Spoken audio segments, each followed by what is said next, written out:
Pandemic influenza will probably be the largest public health issue we deal with in our lifetime. We are here, a lot of people said, are you going to scare us? We are here to educate and inform you, not to alarm you. And we are going to ask you to become prepared, not be scared. The speakers today will show how pandemic influenza affects all of us. And as you listen to them, I want you to think about a lot of different things. First off, I want you to think about the information they present you, how it affects you personally, how it affects your job, how it affects you as a person and your health possibly. Then think about how it might affect your family. How's it going to affect the rest of your family members? Will they be ill? Will they be taking care of you? Will schools be closed? What will happen with your child care services, your jobs, your medical care that you receive? And don't forget about your pets. Then think about how it's going to affect our community as a whole. We know that business operations and everybody that has a business of any kind, we are going to ask you to start looking at doing COOP plans. COOP plans are continuation of operation plans. How are you going to continue to operate if possibly 30% of your workforce becomes ill or doesn't show up for work? Are you going to cross-train employees to do things that they aren't used to doing so you can keep your operations going? What are your workplace sick leave policies going to be? How are you going to receive your inventory in if truckers are sick or your distribution point shuts down? Then what about those services we all take for granted? The light, the heat, gasoline, any kind of utility, your trash pickup. Will those services continue to operate if this really affects our community a lot? Then it will also affect the state, the national, and then worldwide. Pandemic means worldwide, generally at the same time.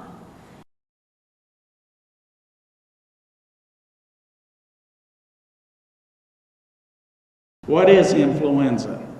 Now, I want to say one thing. For a lot of you, some of this may seem a little elementary, but I think it's necessary to start with the basics before we can move into the more advanced conversations and topics. But influenza is a viral respiratory illness that occurs usually during the winter months, spread by droplets from coughing or sneezing or even talking to someone. And then after that, the droplets get in people's eyes, nose, mouth. Symptoms usually are abrupt in onset. They are fever, usually a high fever, chills, cough, sore throat, muscle aches. It begins about 1 to 4 days after exposure. And it may lead to pneumonia and other illnesses, respiratory distress, especially vulnerable to the complications and the more serious effects are the elderly, the very young, and those with weakened immune systems. Influenza viruses, there are several of them. The two main ones that concern us are type A virus and type B virus. The type A virus is divided into subtypes, which we'll mention some of those later. But basically, the type A virus infects humans and animals. It's capable of major genetic changes resulting in new virus subtypes, and that's important to remember, which I'll explain in a minute. It also causes more severe illnesses than the type B virus. The type B virus infects only humans, and as I said, less severe illness with minor genetic changes. Getting back to the type A, as I said, has major genetic changes, and this is the reason that it can be more severe.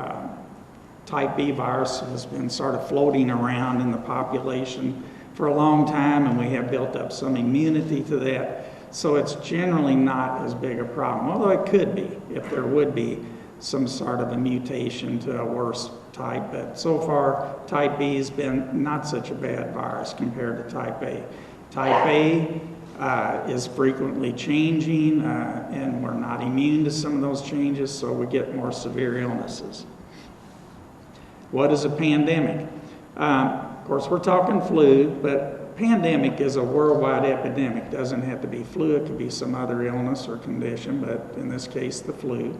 It occurs randomly. These occurrences are usually decades apart. One of the problems is most or all of the world's population lack pre-existing immunity to the virus. And that's because it's usually a new virus, a change in an old virus, and people aren't immune to it.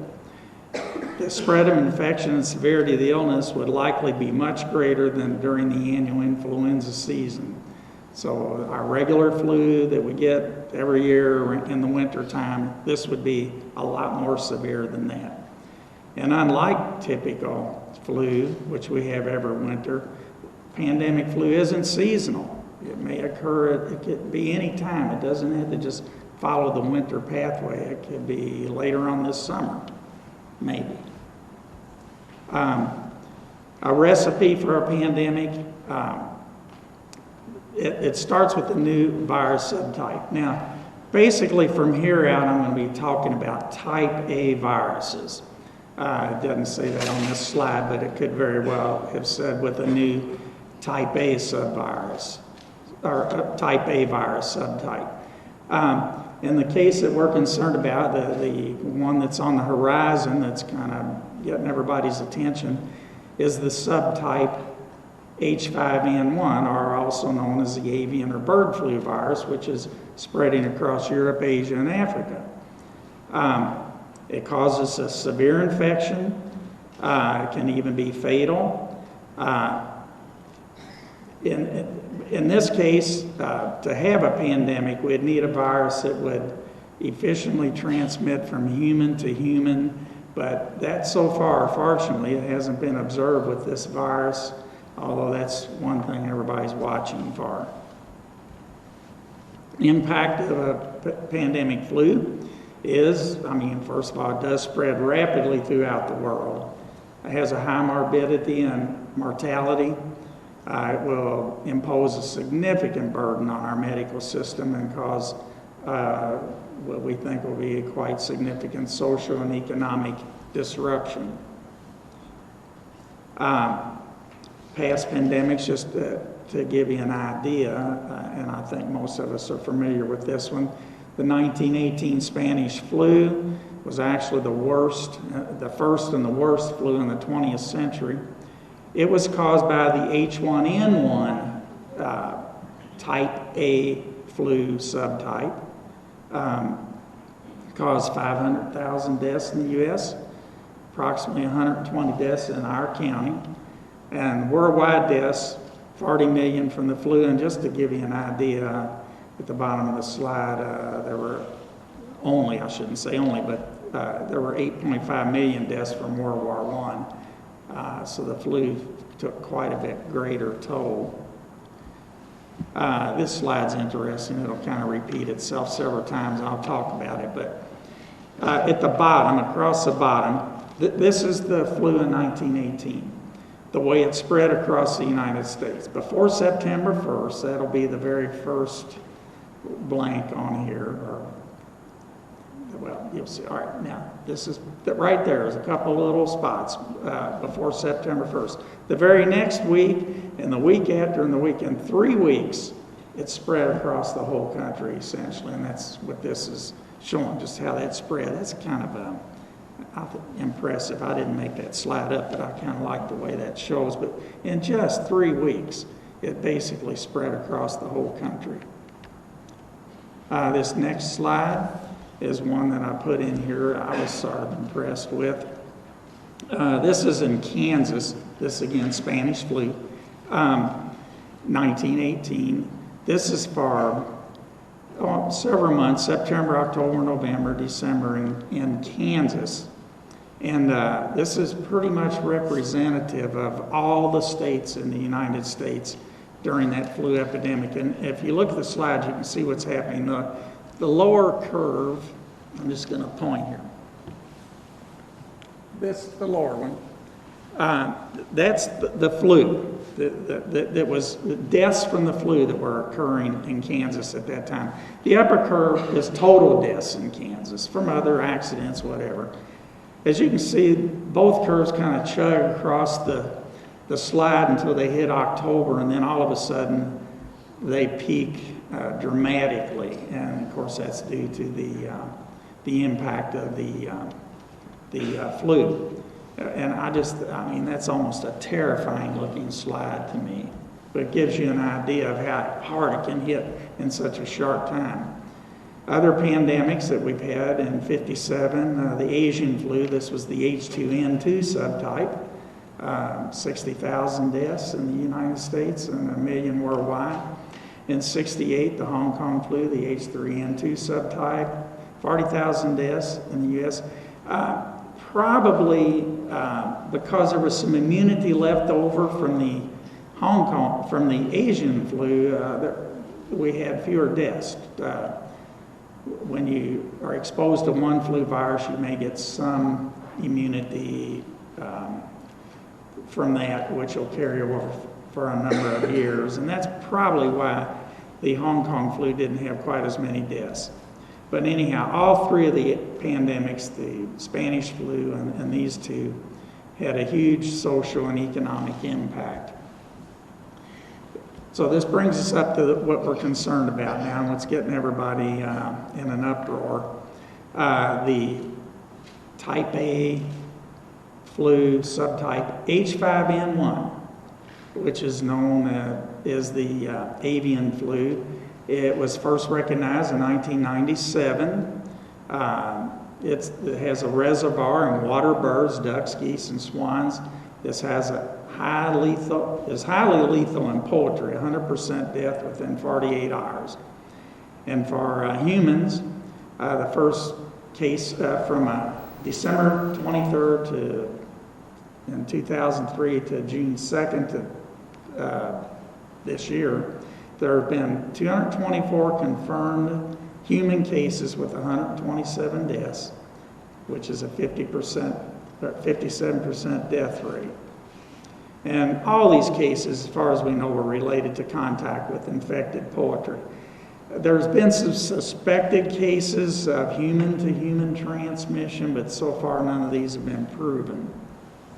This just gives you an idea of where the avian flu has been found in poultry and in wild birds. The dark orange is the poultry. The wild birds are shown in the kind of a lighter orange, but those are the areas of the world. This is where humans have been. Similar distribution, but not quite as, of course, as many people involved as birds, but this is the human spread so far. Now, one problem in Eurasia that fortunately we don't have here that may make it worse there is the farming practices are much different. Poultry is housed in the same areas as with humans, as humans. Also, poultry is allowed to roam freely and may be exposed to infected wild birds. There's consumption of sick and dead birds. The ill birds are marketed in crowded marketplaces, sold and transported sometimes illegally. In the United States, we have not yet found this virus, fortunately, unless somebody knows something today I haven't heard, but as of today, I haven't heard that. And our federal and state agencies are testing wild birds for H5N1, and also the poultry industry is very up on this, and they're testing lots of poultry when they show up for slaughter. If this pandemic occurs, there have been some estimates, some computer programs run to try to make estimates of what to expect. Actually, the bottom line where it says total infected should probably be at the top on this, because I'm going to start with the bottom one. The computer estimates range from a low of 15% of the population infected to a high of 35% of the population infected.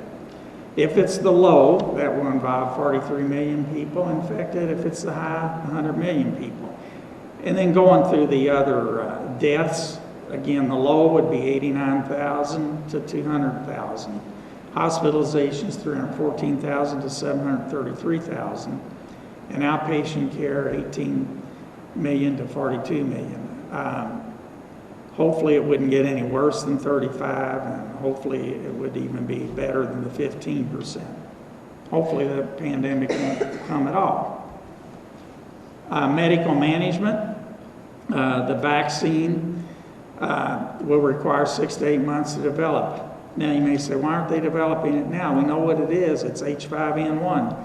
The problem is it hasn't been really isolated in humans yet. And until we get that isolate, we really can't make a good vaccine. We don't know how it will, if it does isolate in humans, how it's going to do that. That there may be some variants of the subtype. So if we just go ahead and start making vaccine, and then when it finally hits in humans, that vaccine may not be very effective. So we really do have to wait for that first human-to-human spread to really develop a significant vaccine. We may use antivirals, if you are familiar with those. That are, maybe your doctors have prescribed them, like Tamiflu is one of the antivirals, Relenza, it's a spray. These are effective against viruses after you're infected. That's what they're for. They have to be started very quickly, within 48 hours. And really, so far, it looks like the Tamiflu is the only one that's really has much effect on this H5, on this avian flu virus. The trigger to enact preparedness. What this is talking about is we really, we're all getting ready. We're having these meetings, and we should plan as much as we can. But before we actually start manufacturing vaccine and really try to get into that mode with mass immunizations, we have to have a sustained human-to-human transmission. And that can be anywhere in the world. The World Health Organization is on top of this. Everybody's watching. As soon as we really see, if it happens, that this virus is being spread human to human, then we'll start isolating that and manufacturing a vaccine.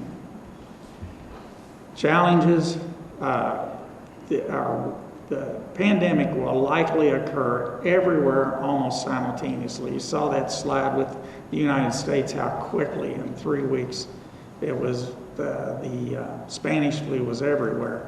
We expect this avian flu to do the same thing. If it catches on and starts spreading into humans, we expect it to be all over the world in a very short time.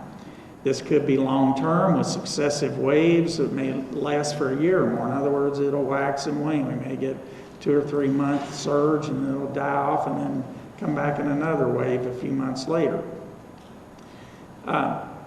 Essential services will have to be maintained in factories or wherever, businesses, with as much as 1/3 of the workforce out sick at any one time. And of course, that's medical professions too. So the take-home message, the local response will be critical. That's really what we're here today for. We should not expect much from the state and federal government, and because, really, it's going to be everywhere. They're going to be swamped with all states, the whole country. They're not going to turn a lot of attention here. We're going to have to do it on our own for the most part. So we need to partner and plan now. Any types of groups, our healthcare organizations, our faith-based organizations, whatever, we all need to come together and try to work on a plan. And that, of course, is the purpose of this summit. And I hope that we get some good information out of it.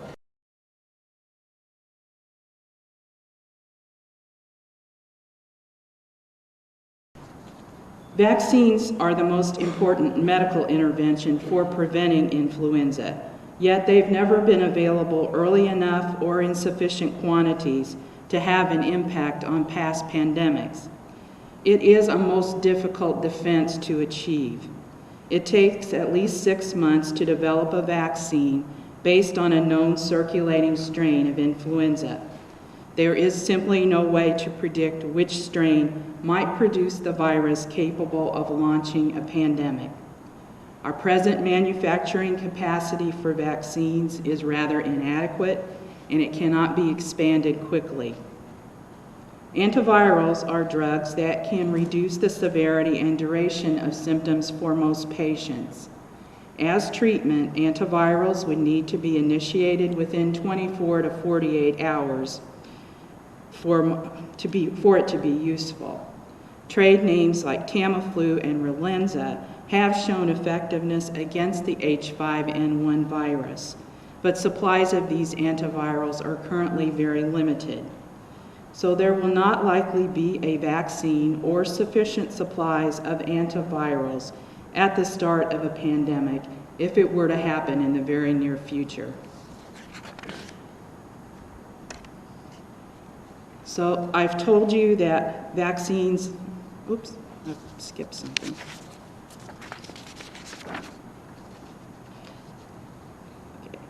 When people are ill with the pandemic flu, they should be kept away from people who are well to avoid spreading the disease. This is known as isolation, and it can be done at home or if they are very ill in a hospital. When people have been exposed to pandemic flu but have not yet displayed any symptoms, they should stay away from well people until the incubation period has passed and it is known if they acquired the infection. This measure is quarantine. It can be done on a voluntary basis, or the local health officer has legal authority to order them confined to home or to a facility if necessary. A pandemic virus spreads so quickly. It doesn't take long to get sick after you are exposed, and before you develop symptoms, you can spread the virus without even knowing it. For these reasons, isolation and quarantine may not be very useful. By the time the health department can identify contacts to quarantine, they may have already been spreading the disease or have become ill themselves. So we hope by sharing the information with you now that you'll realize the importance of voluntary or self-quarantine by staying home for a few days if you are exposed to someone who is ill, and voluntary isolation by staying home if you are ill yourself.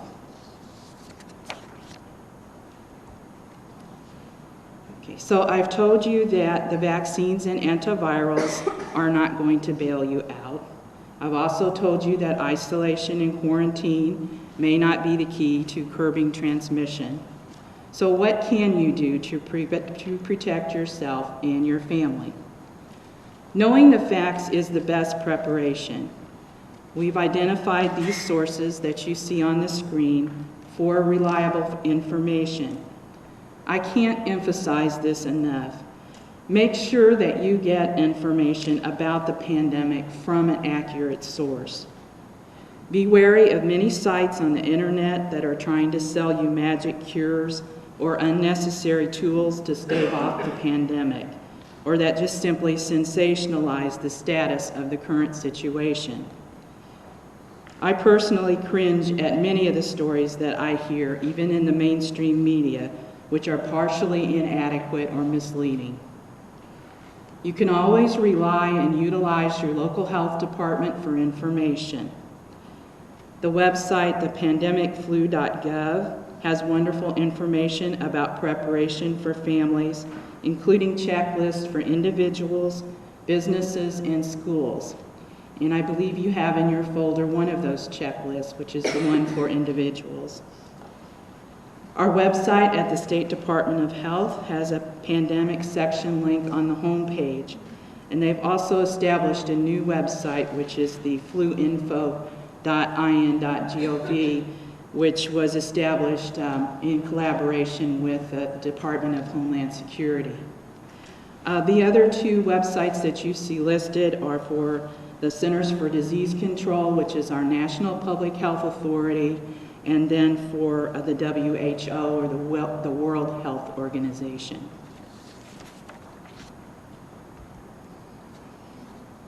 Do everything that you can to improve your overall health. Adopting healthy behaviors such as eating nutritious foods and being physically active can prevent or reduce the damage done by many diseases, including influenza. Smokers are more susceptible than non-smokers to have a respiratory tract infection. Get your annual flu shot. It will not protect you against a pandemic strain of influenza, but it will help keep you from getting sick with this year's seasonal flu. Protect yourself at all times from all sorts of germs, including the pandemic virus, by exercising these common sense practices to limit their spread.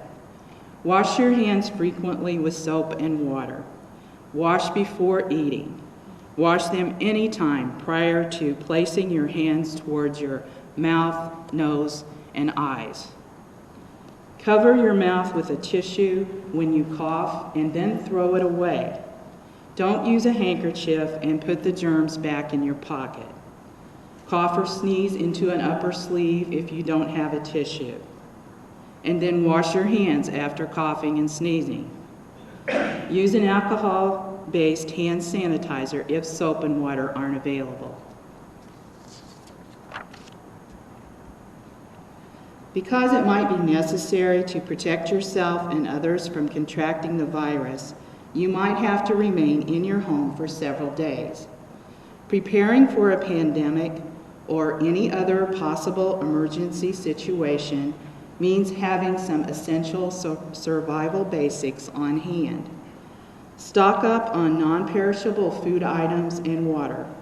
Grocery stores might not have adequate supplies or the staff available to remain open. Basic utilities such as electricity or water might experience temporary disruptions, so battery-powered communication or light sources may be needed. Remember all of the baby needs and those of your pets. Some over-the-counter items for self-treatment of influenza symptoms might ease your distress if you are ill. And if you take medications on a regular basis, try to build up an emergency supply of those prescription drugs. Hygiene supplies such as soap, shampoo, facial, or bathroom tissue might also need to be on hand to make your time at home more comfortable. And take the time to prepare a family emergency plan, which ensures that all of your family members know who and how to contact one another in unusual times. Don't forget to check in on your neighbors and the elderly in your community. Talk with your healthcare provider about having sufficient medications, access to ongoing treatment, or special considerations to manage chronic conditions. Discuss with your employer how they plan to keep the business going during a pandemic. Do you have enough sick time? Will penalties for absenteeism or excessive sick leave be relaxed during a pandemic? Will your employer make allowances for you to work from home if possible? How might your job change? What happens if too many people are sick or absent to keep even the most essential services and functions ongoing? If you're an employer, you might be thinking about how to respond to those questions.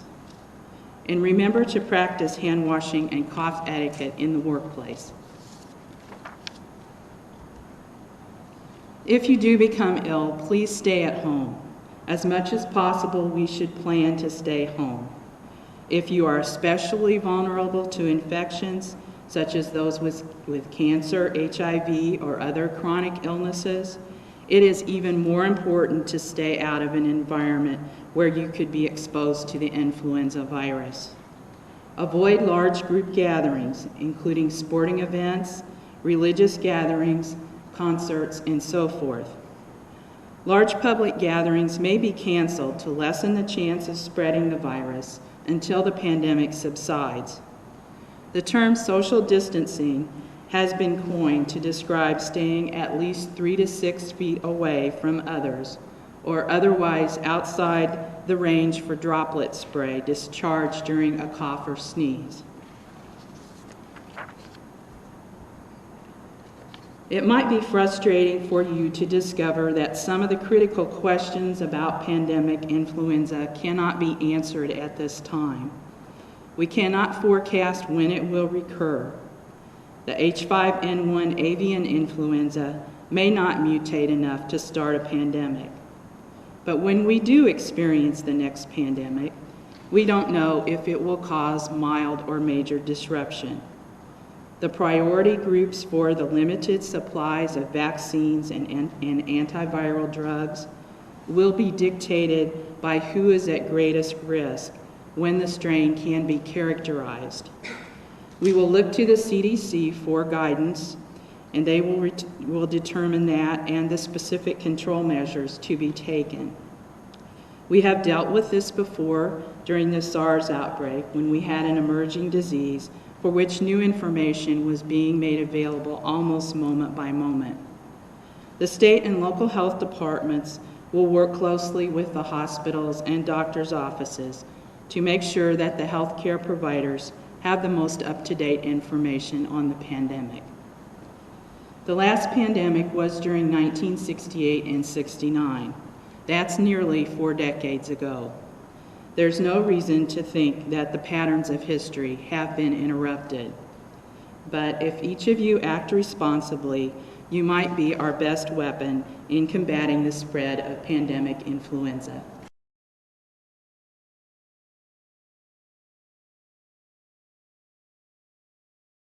I get daily emails telling me about the status of what's happening globally regarding avian flu. And it will talk about all of these countries, some of which I can't even pronounce, and I had no idea where they were. So I used some of my funding to buy a map, and if you didn't see it when you came in, please take time to look at it as you leave. But it is a map of the globe, and it tracks basically 3 things. 1, every red pin in a country signifies that that country someplace has had a bird or other type of an animal, such as a cat, that has had avian flu been detected in that country. If it has an orange pin in it, a human person has had avian flu in that country. And we keep it updated. You'll see on there how many people in that country have come down with avian flu and how many have died. And we update that once a month. So that information is available. It also tracks where local citizens are traveling. I didn't think of Du Bois County as an international city, but I've come to understand that in some regards we are. We have international businesses located right here in our county. We have people who, through their churches, travel the globe on mission work. And then we have a lot of people who get to travel for personal recreation. And we are tracking where all of these people have gone as well. And that's with a blue pin. And you'll see that there are people in Du Bois County that are traveling to countries that have avian flu, either in their birds or even in their human population. The plan, this refers to the Public Health Preparedness Plan, or for the Pandemic Plan. We actually have several plans.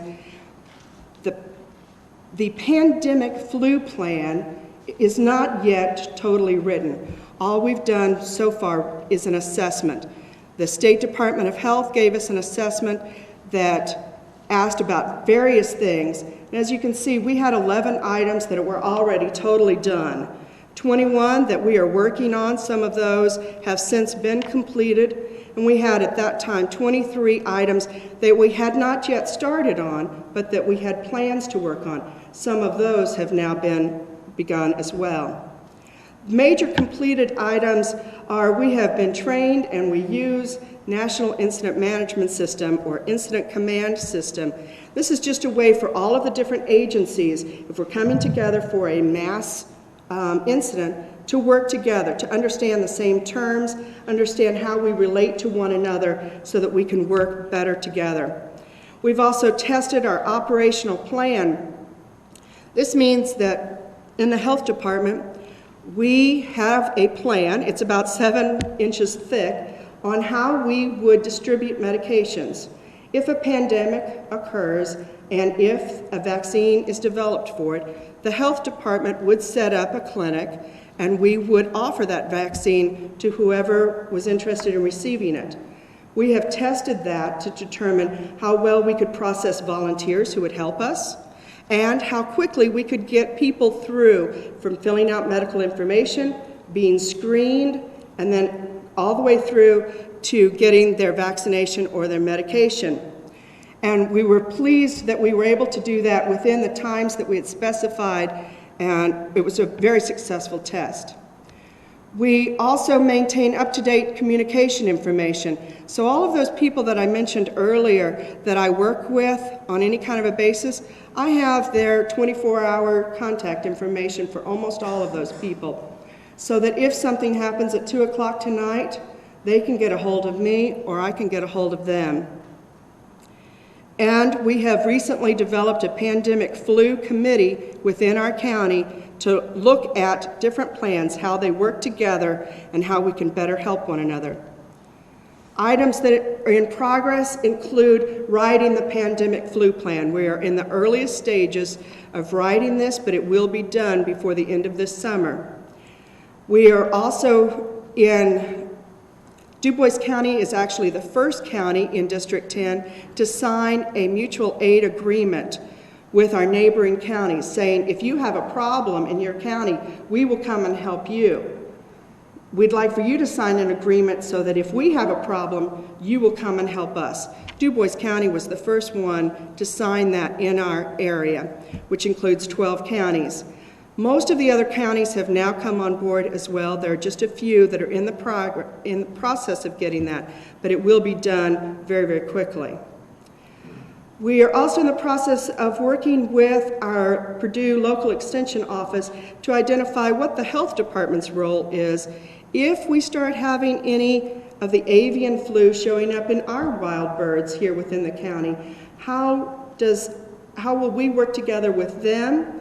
And maybe it's not an avian flu. Maybe there is another animal issue that is some way impacting public health. So we're trying to work together how we would work well with one another. And we're also building a roster of potential medical and non-medical volunteers. And I consider you all now at least a non-medical volunteer, and I would love to get your contact information. If we set up a clinic, we estimate that we'll need at least 100 people as our volunteers to help with that. About 50 of those would need to be medical people, RNs especially, but the rest, moms could help, teachers, lawyers, whoever, anybody would be able to help us with the rest of that. And so we're in the process of trying to build a large roster of potential volunteers.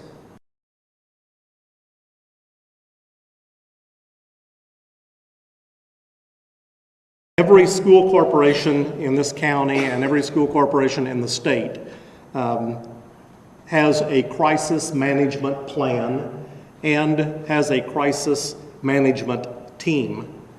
Every school corporation in the state has a school safety specialist that will lead our crisis management team in developing a plan for crises that may occur that involve the school system.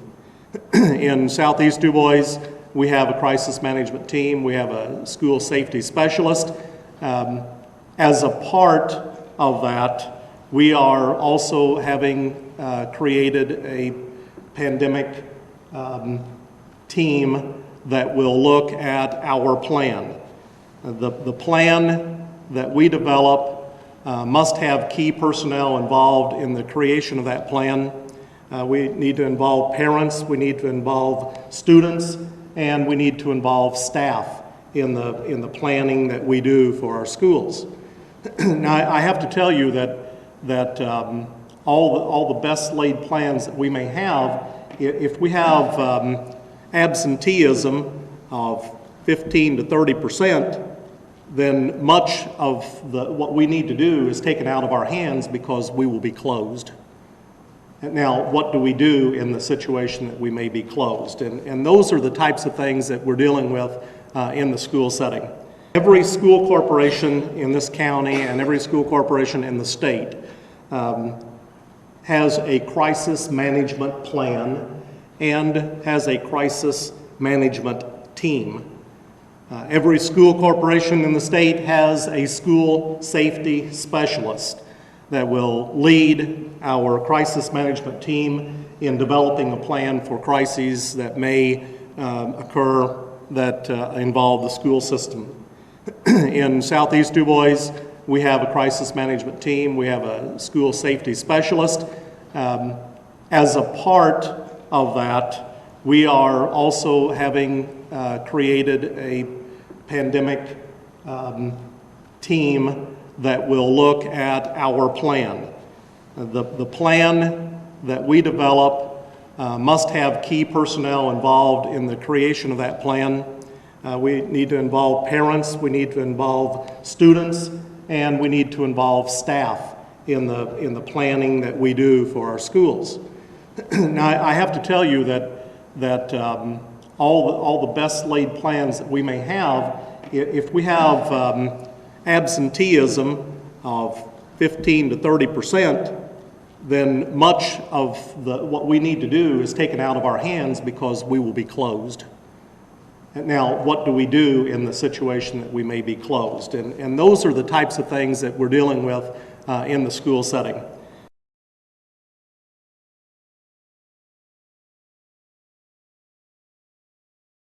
This is a common phrase, and we've heard it time and time again. It's never going to happen here.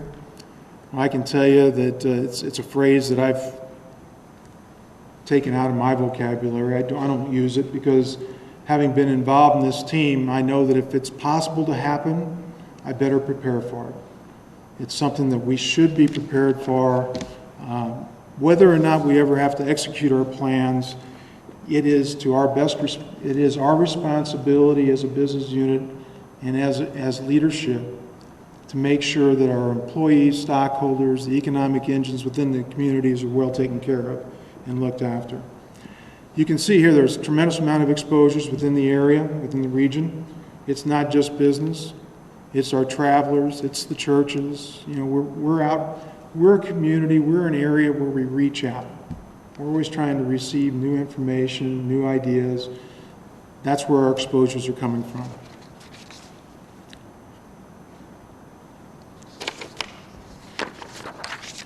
Now, there are exposures. Obviously, there are in business. We've got operations in 14 states, in 7 nations, in 3 continents. We are constantly traveling to meet with our customers, our suppliers. We're working with other units of Kimball International. And it usually means there's some meetings along the way and you're coming in contact with people. So the exposure is there, and we're aware that it is, taking measures to inform our employees and what they must do. You know, who's going to be missing? Some people have mentioned, you know, it could be from the payroll department, could be others, but those that you don't think of that might be directly influenced but are indirectly influenced, if you've got EMTs, firemen, National Guard as employees, and we all do, they could be pulled. If you've got child care providers that are ill, the parents won't be able to come to work because they have to take care of their kids. If they've got family members that are ill, they won't be coming to work. I don't know what the percentage is going to be. You know, we've got projections of anywhere from 15 to 35 to 70% absenteeism. I mean, you can read what you want, but there's a best case and a worst case scenario. We should at least be prepared on who might be impacted, and if there is a pandemic, who's going to be called upon to serve the general public. We will support that, and we should be prepared then for their absenteeism. I mentioned earlier about the social distancing. These are some of the things that having face-to-face meetings, you know, again, we're not going to make these mandatory unless it becomes an immediate threat. And at that point, we will take measures as necessary. But we do want people to be aware there are other options within the business. Communications, I heard that. Communications. We have to be able to share our communications to targeted audiences, and we have to understand at what phase of the pandemic flu, we are, so that there are specific elements of a communications plan for a designated targeted audience that we have to get out. People need to be informed. The worst thing that can happen is we have an uninformed employee base or public. So communications is critical.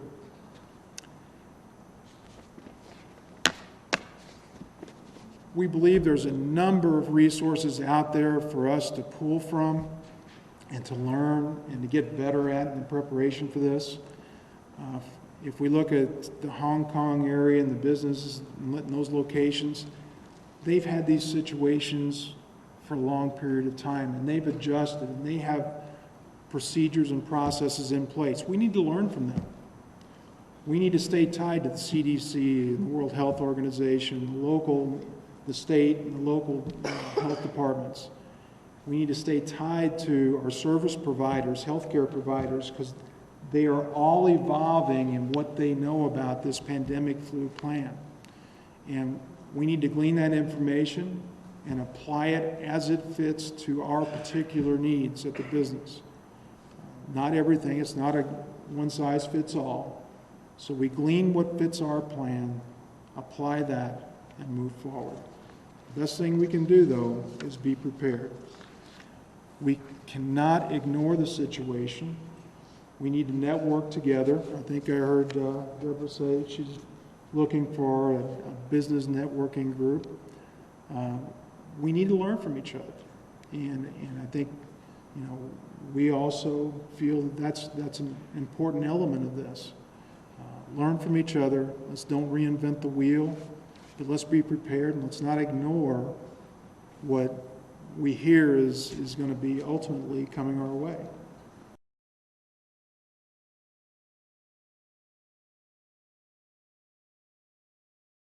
The State Board of Animal Health has reportable diseases, meaning that if a veterinarian or a producer feels that they have some type of exotic disease, a foreign animal disease, they're actually required to report that to the Board of Animal Health so that we can get started on investigating it. Foreign animal diseases specifically is what we're looking for. These are diseases that aren't currently present in the United States.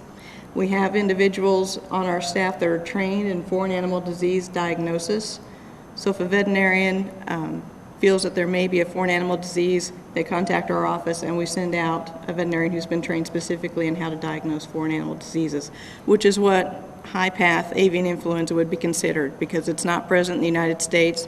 So if that was, if we had a poultry farm where we thought that was a problem, a Board of Animal Health individual would be sent out there and probably also a veterinarian from the USDA.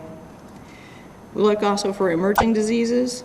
That would be considered new diseases that haven't been seen before in the world, or